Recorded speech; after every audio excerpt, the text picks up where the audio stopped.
বলিউড অভিনেত্রী জাহ্নবী কাপুর মদ্যপান ও আসক্তি নিয়ে নিজের অভিজ্ঞতা তুলে ধরে সচেতনতার বার্তা দিয়েছেন।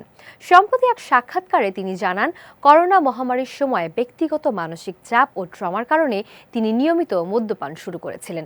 যদিও সেটি কখনোই আসক্তির পর্যায়ে পৌঁছায়নি, তবুও তিনি এটিকে জীবনের একটি ভুল সিদ্ধান্ত হিসেবে দেখেছেন। জাহ্নবী বলেন, সাধারণত তিনি খুব একটা মদ্যপান করেন না, তবে মহামারীর কঠিন সময়ে প্রায় 1 বছর ধরে এই অভ্যাস তার জীবনের অংশ হয়ে ওঠে। তার ভাষায়, আমি আসক্ত ছিলাম না, কিন্তু নিয়মিত পান করতাম। পরে বুঝতে পারি এটি আমার শরীর ও মনের ওপর নেতিবাচক প্রভাব ফেলছে। তিনি আরও জানান, হ্যাংওভার, শারীরিক অস্বস্তি এবং নিজের শরীরে অস্বাভাবিক গন্ধ টের পাওয়ার পর তিনি বিষয়টি নিয়ে সচেতন হন।